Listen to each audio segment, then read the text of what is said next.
अगर आपने अभी तक दलित दस्तक चैनल को सब्सक्राइब नहीं किया है तो सब्सक्राइब करें, लाइक करें और शेयर है जय भीम जय मूल निवासी MNT न्यूज नेटवर्क में आपका हार्दिक स्वागत है। आज हम चर्चा कर रहे हैं जय भीम। आज हम चर्चा कर रहे हैं सोशल मीडिया के बारे में। सोशल मीडिया को बहुजन मीडिया भी कहा जाता है, तो इस मीडिया को हम नकार नहीं सकते और इस मीडिया की वजह से फूले शाहू अंबेडकर विचारधारा का प्रचार प्रसार इस देश में ज्यादा बढ़ा है, ऐसा भी हम कह सकते हैं। तो सर, सबसे पहले मैं आपसे ये जानना चाहूंगी कि क्या ये सोशल मीडिया क्या बहुजनों के लिए वरदान रूप है? जी सर। देखिए, सबसे पहले जो मीडिया है उसकी अगर हम व्याख्या करेंगे तो मीडिया होता है मास कम्युनिकेशन। आप ज्यादा लोगों के साथ एक साथ संवाद कर सके, बातचीत कर सके, अगर देखें तो मीडिया का मतलब ये हुआ। पहले वक्त तक अखबारों के जरिए लोग संवाद करते थे, फिर बाद में टीवी रेडियो के जरिए पहले संवाद किया जाता था, फिर अखबारों के जरिए संवाद किया जाता था, फिर टीवी चैनलों के जरिए संवाद किया जाता था। तो कुछ खास लोगों के पास, जिनके पास व्यवस्थाएं थी, सुविधाएं थी, वो लोग मास कम्युनिकेशन कर पाते थे। वो अपनी बातें, उनके जरिए लोगों तक बातें पहुंच पाती। सोशल मीडिया के दौर में और इंटरनेट के दौर में वो जो शक्ति थी जो कल तक अखबारों के पास, रेडियो के पास और टीवी चैनलों के पास थी, वो हर एक आदमी के पास आ गई। क्योंकि जिसके हाथ में मोबाइल है वो एक चलता फिरता अखबार है, चलता फिरता चैनल है, चलता फिरता रेडियो है। वो जब चाहे अपनी बात लाखों करोड़ों लोगों तक पहुंचा सकता है। और ऐसा देखा गया है कि छोटी छोटी चीज जो सुबह कहीं ना कहीं कोई डालता है सोशल मीडिया पर, और शाम होते होते पूरी दुनिया भर में वायरल हो जाती है। तो जो मीडिया की भूमिका थी वो खत्म हो चुकी है कहीं ना कहीं। और सोशल मीडिया, क्योंकि उसका जो प्रभाव है बहुत ज्यादा है, क्योंकि रेडियो का भी अपना एक प्रभाव था, सीमित प्रभाव था, अखबार का भी एक सीमित प्रभाव था, कहीं ना कहीं टीवी चैनलों का भी अपना एक सीमित प्रभाव था। लेकिन जो सोशल मीडिया है उसका प्रभाव दुनिया भर में है। इस वजह से निश्चित तौर पर यह वरदान है, और सिर्फ बहुजनों के लिए वरदान नहीं है, ये सबके लिए, जिसके भी हाथ में मोबाइल है उसके लिए वरदान भी है और उसके लिए हानिकारक भी है। जहां तक बहुजन समाज की बात है तो ये इसलिए ज्यादा इंपॉर्टेंट है क्योंकि जो रेडियो हो, अखबार हो, टीवी चैनल हो, वो जिन लोगों के हाथ में था वो अपर कास्ट के लोग थे। वो भारत के वो लोग थे जिनके हाथ में सुविधाएं थी, जिनको बहुत तकलीफें नहीं सहनी पड़ी थी, जिनको जो जो एक प्रिविलेज्ड वर्ग था। उस वक्त तक यह रहा कि जो आम लोग थे, भारत के गरीब, शोषित, पीड़ित, आदिवासी, दलित, मुसलमान, महिलाएं, इन लोगों की बातें ये लोग नहीं करते। अब क्या हो रहा है, सोशल मीडिया के जमाने में एक स्थिति यह बदली है कि ये जो समूह जिनका मैंने नाम लिया, जिनकी बातें ये मीडिया नहीं करती थी, वो अब खुद अपनी बात कर रहे हैं। इस दृष्टि से निश्चित तौर पर सोशल मीडिया जो है वह अपने आप में वरदान है बहुजनों के लिए, जिसमें महिलाओं को भी शामिल कर सकते हैं आप, मुसलमानों को, दलितों को, पिछड़ों को, आदिवासियों को, मतलब उन तमाम लोगों को जिनके हाथ में ताकत नहीं रही है, जिनकी आवाजें सुनी नहीं जाती रही है, जो अपनी बात कहने के लिए दूसरों पर निर्भर होते रहे। जी जी सर, बहुत सही बताया आपने कि ये टेक्नोलॉजी की वजह से हम बहुजन समाज के पास जो मीडिया का माध्यम नहीं था, उसकी वजह से हम बहुत लोगों तक पहुंच रहे हैं। तो सर, आगे मैं आपसे ये जानना चाहूंगी कि अभी देश में सोशल मीडिया के माध्यम से देश में एक वैचारिक लड़ाई चल रही है सोशल मीडिया में। तो क्या इससे बहुजन समाज को कोई फायदा हुआ है?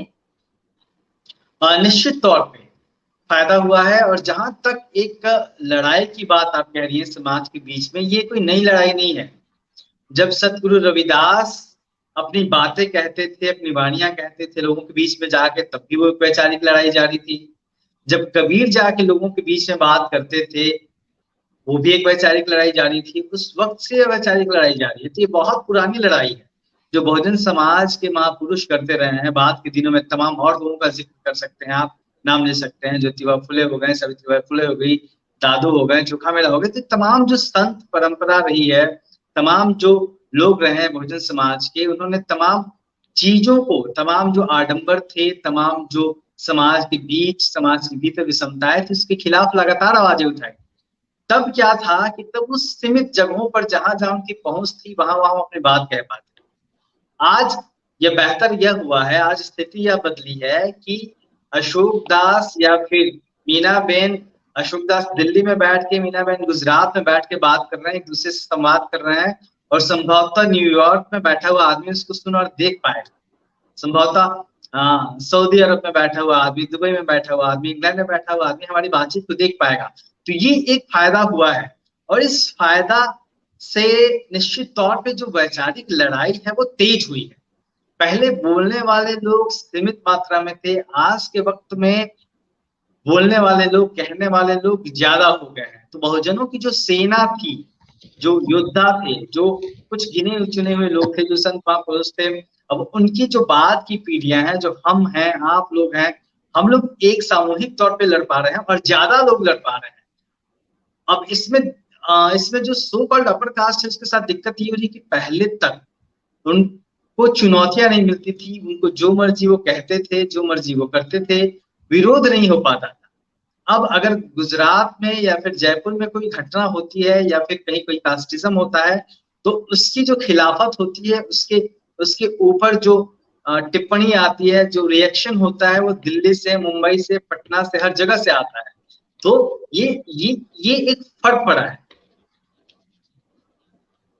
जी सर, सही बताया आपने कि टेक्नोलॉजी की वजह से हम दुनिया में कहीं भी किसी के भी साथ जुड़ सकते हैं, और सरकार के विरोध में हम कुछ भी आंदोलन भी चला सकते हैं।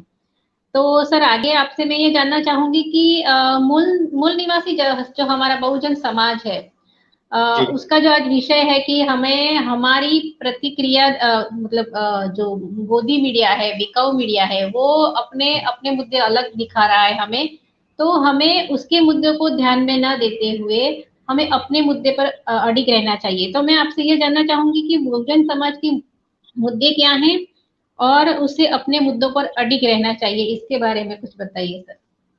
देखिए, मुद्दों की बात करेंगी तो मुद्दे तो अनेकों हैं और हर कोई इसकी अलग अलग अपने तरीके से व्याख्या कर सकता है। मैं मुद्दों की अलग तरीके से व्याख्या कर सकता हूँ कि ये मुद्दे हैं, आप अपने तरीके से कर सकती हैं, हमारे जो दर्शक हैं वो अपने तरीके से कर सकते हैं। तो मुद्दे क्या क्या है, वो करीब करीब एक ही है। मुद्दे अपने अधिकार हैं, अपने हक के लिए लड़ना है, मुद्दे संविधान को बचाते हुए अपनी अपनी आवाज बुलंद करना है, मुद्दे आरक्षण को बचाना है, मुद्दे एट्रोसिटी जो लोग कर रहे हैं उनके खिलाफ लड़ना है, मुद्दे एक साथ संगठित होना है, मुद्दे राजनीतिक ताकत हासिल करना है, मुद्दे जो हमारे साथ यूनिवर्सिटीज में, कैंपस में, जगह जगह पे जो हमारे लोगों के साथ गलत हो रहा है उसके खिलाफ आवाज उठाना है, एकजुट होना है। तो तमाम मुद्दे हैं, इसकी अपने अपने तरीके से व्याख्या हो सकती है।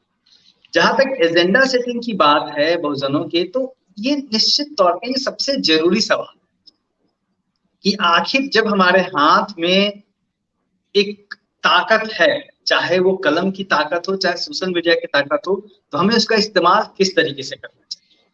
देखिए, मैं ये समझता हूं कि हमारे पास 24 घंटे, अब उस 24 घंटे में हम क्या करें। हम तमाम मंचों से देखते हैं कि तमाम लोग ब्राह्मणों को गाली देने में, प्रकाश को गाली देने में, तमाम जो जातीय बातें हैं, जातीय जो दुराग्रह करने वाले लोग हैं, उनको गालियां देने में अपना समय व्यतीत करते हैं, रिएक्ट करते रहते हैं, रिएक्शनरी है। इसमें क्या हो जाता है कि 24 घंटे कहीं ना कहीं आप उनके एजेंडे में उलझे रहते हैं और उनकी ही बातें करते रहते हैं। जैसे आप तमाम लोगों को मैंने देखा है कि मंचों पे जब वो बोलने के लिए खड़े होते हैं तो ब्राह्मणवादियों को गाली देते हैं, मनवादियों को गाली देते हैं। अपने समाज की चुनौतियां क्या है वो ये नहीं बात। अगर जाति व्यवस्था गलत है, उसके खिलाफ हम बात कर रहे हैं, तो दलितों के भीतर, पिछड़ों के भीतर जो आपसी जाति व्यवस्था है उसके भीतर भी बात करना चाहिए। अगर एक ब्राह्मण, एक सो कॉल्ड अपर कास्ट का कोई भी जाति अपर कास्ट की, वो अगर एक किस दलित और पिछड़े के साथ जातिवाद करती है, उससे हम गलत ठहराते हैं। तो जो दलितों की एक दूसरी जाति के साथ जातिवाद करती है वो भी गलत है, हमें इस पे बात करनी चाहिए। जो ओबीसी की जातियां हैं वो दलितों के साथ अत्याचार करती हैं, वो गलत है। तो बहुजनों के भीतर जो मुद्दे हैं इसके बारे में आखिर हम कब बात करेंगे? और देखिए, दो तरीके हैं। 24 घंटे की मैंने बात की, आपको तय करना होगा कि आप दूसरों की लकीर मिटाना चाहते हैं या फिर अपनी लकीर खींचना चाहते हैं। और अगर आप दूसरों की लकीर मिटाना चाहते हैं तो क्या यह संभव है? क्या यह संभव है आज के वक्त में कि आप दलितों के लिए एक अलग देश बना दें? मुझे लगता है फिलहाल संभव नहीं। क्या यह संभव है कि आप ब्राह्मणों को, आप फिर अपर कास्ट को, जिनको आप आर्य कह के गालियां देते हैं, उनको आप देश से बाहर भगा दें? मुझे लगता है यह भी संभव नहीं। लेकिन संभव क्या है? संभव ये है कि हम अपनी ताकत बढ़ा सकते हैं, हम अपनी राजनीतिक सत्ता हासिल कर सकते हैं, हम अपनी भीतर के जातिवाद को खत्म कर सकते हैं, हम आपसी जो भेदभाव है उसको खत्म कर सकते हैं, हम अपने समाज के बच्चों को अपने अपने अपने अपने जो समाज के बच्चे हैं उनको बेहतर पढ़ा सकते हैं, हम उनको शिक्षा का महत्व बता सकते हैं। तो हमारे लिए मुख्य एजेंडा ये होना चाहिए कि हम किस तरीके से अपने समाज के बच्चों को शिक्षित बनाएं, उनकी मदद करें, किस तरीके से उनको उनके अधिकारों के बारे में बताएं, किस तरीके से हम आपसी जो भेदभाव है उसको दूर करें, वो ज्यादा इंपॉर्टेंट है, बजाय इसके कि दूसरे लोगों के एजेंडे में आप खेलते रहें। जी जी सर। जी, हमें जातियों के बीच के भेदभाव को भी मिटाने की कोशिश करनी चाहिए। अ, जी सर। तो आपने बताया कि सोशल मीडिया जो हमारे मुद्दे हैं उस पे अड़िग कैसे रहना चाहिए। सर, आगे मैं आपसे ये जानना चाहूंगी कि ये जो अपर कास्ट के लोग हैं, जो बहुजन समाज में जो वैचारिक जागृति आ रही है उससे बौखलाया हुआ है, तो वो ये कह रहा है कि ये जो सोशल मीडिया है वो झूठा है, वो गलत है, वो गलत इंफॉर्मेशन दे रहा है।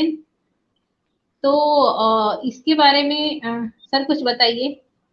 हाँ, निश्चित तौर पे देखिए, सोशल मीडिया पे अफवाहें फैलती हैं और सोशल मीडिया पे जितनी चीजें चलती हैं उसमें से मेरी समझ से 25% चीजें या तो बहुत पुरानी होती हैं या फिर गलत होती हैं। लेकिन जो लोग, आप जिन लोगों की बात कर रहे हैं कि जो लोग कह रहे हैं कि सोशल मीडिया अफवाह फैलाने का काम करता है या तमाम चीजें, तो यह देखना होगा कि सोशल मीडिया सबसे पहले किन लोगों के हाथ में आया, किन लोगों ने सोशल मीडिया को सबसे पहले इस्तेमाल करना शुरू किया। वो यही लोग थे जिनको आप सुपर डुपर कास्ट कहते हैं। महंगे मोबाइल खरीदना पहले किनके हाथ वश में था? इंटरनेट कनेक्शन लेना पहले किसके हाथ में था? वाईफाई लगाना पहले किसके हाथ में था? जो कंप्यूटर है वो पहले किसके हाथ में आया? जो जो लैपटॉप है वो पहले किसके हाथ में आया? निश्चित तौर पे ये तमाम सुविधाएं सबसे पहले प्रकाश में, और जब तक वो लोग इनका इस्तेमाल अपने फायदे के लिए करते रहे, अपनी ताकतों के लिए करते रहे, अपनी ताकत बढ़ाने के लिए करते रहे, अपना प्रोपेगेंडा क्रिएट करने के लिए करते रहे, तब तक तो वो ठीक था। लेकिन जब इंटरनेट सस्ते हुए हैं, मोबाइल फोन सस्ते हुए हैं और बहुजनों के हाथ में इंटरनेट आने लगे और वो अपनी बात कहने लगे, तो उनको चुभने लगी है, उनको वो अब कहने लगे हैं कि ये गलत है। ये उनका जो एक बहुजनों की तरफ से जो एक क्या कहते हैं रिएक्शन देखने को मिल रहा है। बहुजन जो लड़ने के लिए तैयार हुआ है, बहुजन समाज की युवा जो तर्कशील है, तर्कों पे बातें कर रहे हैं और उनके पास इसका कोई जवाब नहीं है, इससे वो बौखलाए हुए हैं। जी सर, सही कहा आपने। सर, मैं आगे आपसे ये जानना चाहूंगी कि जो सोशल मीडिया है हमारा, उससे अगर बहुजन विचारधारा को फैलाने के लिए हमारे जो सामाजिक आंदोलन चल रहे हैं उसको मजबूत बनाने के लिए इस सोशल मीडिया का हम कैसे ज्यादा अच्छे से यूज कर सकते हैं, इसके बारे में कुछ बताएं सर। देखिए, पहले तो चुनौती यह है कि सोशल मीडिया का इस्तेमाल करना आना चाहिए, फिर उसके बाद सवाल आता है कि उसका अच्छे से इस्तेमाल कैसे हो। निश्चित तौर पे बहुजनों के हाथ में, गरीबों के हाथ में सोशल मीडिया पहुंचा है, लेकिन जिनके हाथ में यूट्यूब है, जिनके पास गूगल है, जिनके फोन में जो चलता है, आखिर उस पे क्या देख रहे हैं? मुझे नहीं लगता कि बहुजन समाज का एक बड़ा तबका, अगर हम एक आंकड़े से समझने की कोशिश करें तो अगर 100 लोग बहुजन समाज के सोशल मीडिया का इस्तेमाल करते हैं तो मुझे लगता है आज के वक्त में सिर्फ उसमें से 15 से 20 लोग उसका सही इस्तेमाल कर पाते हैं। बाकी 80% लोग उसका इस्तेमाल कहीं ना कहीं मनोरंजन के लिए करते हैं, है ना। वो गाने सुनते हैं, वो फिल्में देखते हैं, इससे इतर उनके लिए उसका कोई मतलब नहीं है। हाँ, वो YouTube पे खबरें भी देखते हैं, लेकिन वो उन खबरों को देखते हैं जो कहीं ना कहीं समाज में वैमनस्यता फैलाती है, जो नफरत फैलाने का काम करते हैं, इस तरीके की चीजें देखती है। सोशल मीडिया अगर बहुजनों को जगा रहा है, तो सोशल मीडिया बहुजनों को अंधभक्त भी बना रहा है। सोशल मीडिया अगर बहुजन समाज के युवाओं को लड़ने की शक्ति दे रहा है, तर्कशील बना रहा है, तो यही सोशल मीडिया उनको भक्त भी बना रहा है, उनको इसलिए भी प्रेरित कर रहा है कि वो जाके बड़े बड़े धाम पे जाए। तो वो क्या समझने की कोशिश कर रहे हैं, ये इंपॉर्टेंट है। इसका सही इस्तेमाल यह होगा कि जो बहुजन समाज के युवा हैं वो बहुजन समाज की विचारधारा से जुड़े वीडियो देखें, अच्छे जो स्पीकर हैं उनको सुने, जो सही बातें कर रहे हैं उनको सुने। बाबा साहब की, ज्योतिबा फुले की और तमाम बड़े बड़े जो हमारे इंटेलेक्चुअल्स हुए हैं, जो सोशल रिफॉर्मर हुए हैं, उनकी राइटिंग्स अवेलेबल है, उनको पढ़ें। अगर वो उनको पढ़ते हैं तो उनके वो सही मायने में समाज को बदलने की दिशा में और खुद को बदलने की दिशा में बेहतर कदम उठा पाएंगे, और तब हम कह पाएंगे कि वो सोशल मीडिया का बेहतर तरीके से इस्तेमाल कर रहे हैं, सही तरीके से इस्तेमाल कर रहे हैं। लेकिन अभी चुनौती निश्चित तौर पर यह है कि सोशल मीडिया कहीं ना कहीं बहुजनों को नकारा भी बना रहा है, क्योंकि तमाम आप गाँव में घूमते हुए देखेंगे, छोटे छोटे शहरों में, छोटे छोटे बाजारों में घूमते हुए देखेंगे कि जिनके पास कोई काम नहीं है, महीने के 200 रुपए में वो अपना मोबाइल रिचार्ज कर रहे हैं और 24 घंटे उनका इसी में बीत रहा है कि वो यूट्यूब पे लगे हुए हैं। वो ना कोई काम करते हैं, ना वो पढ़ाई कर रहे हैं, ना वो किसी और प्रोडक्टिव काम में लगे हुए हैं, है ना। तो एक जोक चलता है कि सरकारों ने लोगों के हाथ में, देश के बेरोजगारों के हाथ में फोन पहुंचा दिया है, इंटरनेट पहुंचा दिया है, सुबह से शाम तक वो इसी में बिजी रहते हैं और उनको लगता नहीं कि वो बेरोजगार है, उनको लगता है मैं काम तो कर रहा था। तो ये एक चिंताजनक बात है। जी मीरा मैम। जी। हाँ सर, आपने बताया कि जो युवा वर्ग है वो सही दिशा में इस सोशल मीडिया का उपयोग नहीं कर रहा है। तो मैं आपसे ये आगे ये जानना चाहूंगी कि सोशल मीडिया पे सारा कंट्रोल जो है वो अपर कास्ट में हाथ में है। वो कभी भी हमारे जो पत्रकार है उसके फेसबुक अकाउंट लॉक कर देता है, बंद कर देता है। तो क्या हम सोशल मीडिया के ऊपर ज्यादा डिपेंड रह सकते हैं? नहीं, ये सवाल थोड़ा हमें दूसरे तरीके से लेना चाहिए। सोशल मीडिया का कंट्रोल अपर कास्ट के हाथ में है ऐसा नहीं कहा जा सकता सीधे तौर पे। अगर मेरा यूट्यूब चैनल है या फिर MNT यूट्यूब चैनल है तो उस पर क्या चलेगा ये आप तय करेंगे, है ना। या फिर मेरा दलित दस्तक है, उस पर क्या चलेगा, मैं क्या बोलूंगा, क्या कंटेंट क्रिएट करूंगा, ये मैं तय करूंगा, ये कोई अपर कास्ट का आदमी तय नहीं कर सकता। तो ऐसा नहीं है। और आज के वक्त में तो तमाम जो बहुजन समाज के लोग हैं वो अपने इश्यूज को ट्रेंड करते हैं, अपने इश्यूज को बताते हैं, रखते हैं। और कई बार ऐसा हो चुका है कि हमारे मुद्दे ट्रेंड हुए हैं। अगर वो उनके हाथ में होते तो ट्विटर पे हमारे मुद्दे ट्रेंड नहीं होते, हमारा हैशटैग ट्रेंड नहीं होता, लेकिन हमने कराया है। लेकिन हाँ, वो अलग अलग तरीकों से हमें प्रभावित करने की कोशिश करते हैं, हमारे काम करने वाले जो लोग हैं उनको नुकसान पहुंचाने की कोशिश करते हैं, चाहे वो किसी ना किसी तरीके से हमारे जो अकाउंट है लोगों के जो काफी प्रभावी हैं उन पे रिपोर्ट करके उसको बंद कराने की कोशिश करते हैं, उसको बैन करने की कोशिश करते हैं। तो एक षड्यंत्र चलता रहता है। लेकिन फिर भी कहीं ना कहीं जो सोशल मीडिया है वो अभी तक हम उसको मान सकते हैं कि वो निष्पक्ष तरीके से काम करता है और वो बहुजनों के लिए भी समान मौके हैं जितने प्रकाश के पास। जी सर, आपने बताया कि भाई हम चैनल पे तो हमारा कंट्रोल है, लेकिन सर वो अगर चाहे तो वो ये चैनल कभी भी बंद कर सकते हैं। मैं ये कहना चाह रही थी सर कि चैनल तो है, हम चला रहे हैं, आप भी चला रहे हैं, हम भी चला रहे हैं, लेकिन वो कभी भी बंद कर सकता है क्योंकि पूरा कंट्रोल उसके हाथ में है। हम क्या बताना है वो कर सकते। उस पर अटैक करने की कोशिश होती है, तमाम चैनलों को बंद करने की कोशिश की गई है। लेकिन तमाम मामलों में देखा गया है कि वो सफल नहीं हुए हैं, है ना। जैसे रतनलाल जी का चैनल था अम्बेडकरनामा, उस पे उसको बंद करने की कोशिश की गई, तो उसको अटैक किया गया किसी ना किसी तरीके से, लेकिन फिर वो शुरू खुला। तो वो परेशान कर सकते हैं, है ना, लेकिन वो हाँ। कंट्रोल नहीं कर सकते, वो ना तो दूसरे तरीके से सर परेशान कर सकते तो हैं। जी तो सर मैं ये जानना चाहती थी कि जो सामाजिक संगठन चल रहे हैं, तो क्या उनको टोटली सोशल मीडिया के ऊपर डिपेंड होना चाहिए, या देखिए, उन्हें कुछ डिपेंड तो किसी को किसी पे नहीं होना चाहिए, हम्म, लेकिन क्या होता है कि एक वक्त में जब हम काम कर रहे होते हैं और जिस इंस्ट्रूमेंट के जरिए काम कर रहे होते हैं उसके ऊपर एक एक आपकी निर्भरता बढ़ती है, निश्चित तौर पे आप निर्भर होते हैं। तो आज सोशल मीडिया के जरिए तमाम चीजें आसान हुई है। देखिए, कल तक हम चिट्ठियां लिखा करते थे, आज चिट्ठियां नहीं लिखते हैं। कल तक हम एसएमएस में बातें करते थे, आज हम एसएमएस भी नहीं करते हैं, व्हाट्सएप करते हैं। कल तक हम ईमेल पे बात करते थे, आज हम वीडियो कॉल पे बात करते हैं, ना। तो ये वक्त में, जिस वक्त में हम जी रहे हैं, इसमें ये तमाम चीजें हैं।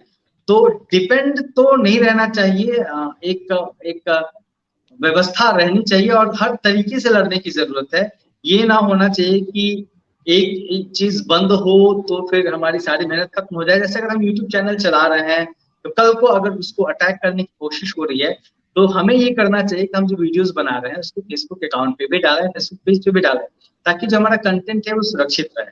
तो अलग अलग कई प्लेटफॉर्म पे रखने की जरूरत है, लेकिन आज के वक्त में जिस तरीके से सोशल मीडिया पर निर्भरता बढ़ी है और सोशल मीडिया जिस तरीके से लड़ाई के एक कारगर हथियार के तौर पर उभरा है, उस पे एक जो निर्भरता है वो है, तो है ना, लेकिन जो दूसरे तरीके हैं उस पे भी हमें ध्यान देना जरूरी है।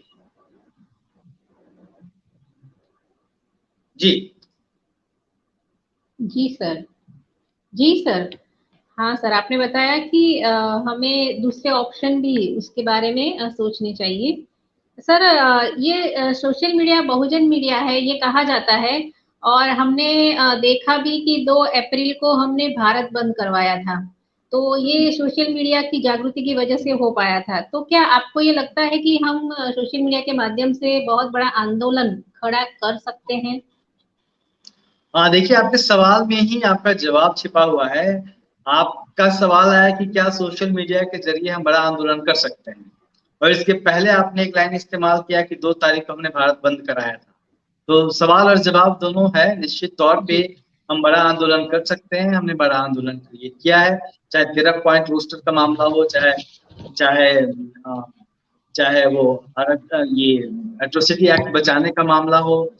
तमाम मुद्दों पे हमने लड़ाई लड़ी है, सोशल मीडिया के जरिए बेहतर तरीके से लड़ाई लड़ी है, लड़ाई आसान हुई है।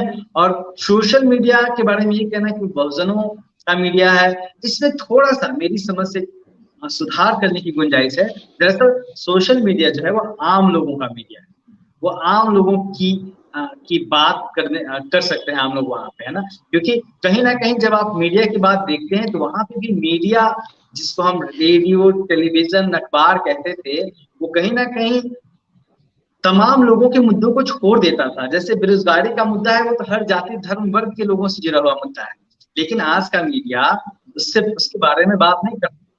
जो वर्तमान सरकार है, केंद्र सरकार, इसने कहा था कि वो करोड़ों लोगों को रोजगार देगी, और जब करोड़ों लोगों को रोजगार मिलता तो दलितों को भी मिलता, पिछड़ों को भी मिलता, आदिवासियों को भी मिलता, कास्ट को भी मिलता। लेकिन जब रोजगार नहीं मिला, सरकार ने रोजगार नहीं दिए, तो किसी को नहीं दिए, है ना। तो हम ये कह सकते हैं कि जो सो कॉल मेन स्ट्रीम मीडिया है, जिसमें रेडियो पहले आता था, फिर अखबार और फिर टेलीविजन चैनल आते थे, उसने कभी भी आम लोगों की बात नहीं की, आम लोगों का मुद्दा नहीं उठाया। और वो स्थिति आज भी बनी हुई है। सोशल मीडिया के जरिए जिस तरीके से बहुजन समाज अपने मुद्दे उठा रहा है, उस तरीके से आम मुद्दे भी जो सबसे जुड़े हुए हैं, चाहे वो नफरत के खिलाफ बात करने की बात हो, बेरोजगारी के खिलाफ बात करने की बात हो, महंगाई के खिलाफ बात करने की बात हो, इन तमाम मुद्दों को भी उठा रहा है। क्योंकि तमाम समाज के लोग, तमाम धर्म और वर्ग के लोग हैं जो इस सरकार की भी आलोचना करते हैं। वो ऐसा नहीं है कि सारा अपर कास्ट जो है इस सरकार की जय जय करता है, ऐसा बिल्कुल नहीं है। अपर कास्ट में से भी तमाम लोग हैं जिनको जिनको बेरोजगारी जिनके लिए बेरोजगारी मुद्दा है, जिनके लिए महंगाई मुद्दा है, जिनके लिए जो जिस तरीके से झगड़े फैलाने की कोशिश की जा रही है एक वर्ग से दूसरे वर्ग में, वो भी एक मुद्दा है। और तमाम लोग मिलके इसके बारे में बात करते हैं। और जो बहुजन की हम बात करते हैं, देखिए बहुजन शब्द का जब अर्थ समझेंगे तो जो बहुजन हिताय बहुजन सुखाय की बात होती थी, जब बुद्ध के वक्त में कही गई थी, बुद्ध ने कही थी, उसमें हम ये, जहां तक मेरी समझ है, मेरी जानकारी है कि उसमें हम ये कहते थे, हमारे महानायकों का ये कहना था कि जो ज्यादा लोग हैं, है ना, जो जैसे जो चोर है, जो डकैत है, जो व्यभिचारी है, उनके मंगल की कामना नहीं करते, उनकी हित की कामना नहीं करते। इसके अलावा जो भी लोग हैं उनकी हित की बात होती है। तो उसमें आप बहुजन कह लीजिए, तो उसमें तमाम आम लोग भी जो सच के साथ खड़े हैं, जो सही चीजों के साथ खड़े हैं, उनको भी हम शामिल कर सकते हैं। जी सर, तो आपने अच्छी बात बताई कि हम सारे हमारे जो महानायक हैं उनको साथ में लेके आंदोलन खड़ा कर सकते हैं। सर, हम कार्यक्रम समाप्ति की ओर है, तो हमारा जो विषय है उस विषय के संबंध में आप समाज को क्या संदेश देना चाहेंगे? देखिए, हमारे तमाम जो यूथ हैं, और संदेश देने वाला मैं कौन होता हूँ, तमाम लोग हैं जो सब कोई समझदार है अपने अपने तरीके से, हर किसी की समझ है। और हम लोग कोई धार्मिक गुरु तो है नहीं, बाबा है तो है नहीं कि संदेश दे सकें। लेकिन हाँ, कुछ जो मेरा एक्सपीरियंस है, 15 साल हो गए मुझे जर्नलिज्म में, और जिसको आप मेन स्ट्रीम मीडिया कहते हैं, मैंने वहां भी काम किया, फिर मैंने अपने प्लेटफॉर्म से भी काम किया। अब यह समझना होगा कि जो 24 घंटे हमारे पास होते हैं, उसका इस्तेमाल हम किस तरीके से करें। जो 24 घंटे हमारे पास है, उन 24 घंटों में हम किन चीजों के बारे में बात करें। तमाम हमारे युवा साथी हैं, मित्र हैं, भाई हैं, छोटे भाई हैं, तो तमाम लोग जो यूट्यूब के जरिए, सोशल मीडिया के जरिए काम कर रहे हैं, जिसको उन्होंने अपना प्रोफेशन भी बनाया, उन लोगों से मैं हाथ जोड़ के कहना चाहूंगा कि आप लोग मुद्दों को समझिए, दूसरे के मुद्दों को पे खेलने के बजाय अच्छा है कि आप लोग अपने मुद्दों के बारे में बात करिए, उन चीजों के बारे में बात करिए जिससे हमारे समाज के युवा जगे, जिससे हमारा समाज जगे। तमाम लोगों को गालियां देने के बजाय अच्छा है कि हम अपने जो मुद्दे हैं उनके लिए समझ पैदा करें, उस बारे में बात करें, ताकि हमारे लोग अपने मुद्दों को समझे, उसके बारे में उसके लिए काम करें। जैसे हम अपने लोगों को यह बताएं कि भाई हमें राजनीतिक सत्ता प्राप्त करना कितना जरूरी है, उससे क्या क्या फायदे हैं, हमें इकट्ठा होना कितना जरूरी है, क्या क्या फायदे हैं, हमें आपस में, दलितों को आपस में हर तरह के रिलेशन, शादी विवाह करना जरूरी है, उससे क्या फायदे हैं, बहुजन समाज को एक साथ आने की जरूरत है, उससे क्या क्या फायदे हैं। तो बजाय दूसरों के नुकसान बताने के, हालांकि वो भी जरूरी है, एक पार्ट है, लेकिन मुझे लगता है कि ज्यादा जरूरी यह है कि हमारे लिए क्या अच्छा है, हम उस पर फोकस करें, ताकि समाज को हम बेहतर संदेश दे सकें, हमारा जो समय है उसका सही इस्तेमाल कर सकें और अपनी लकीर खींच सकें।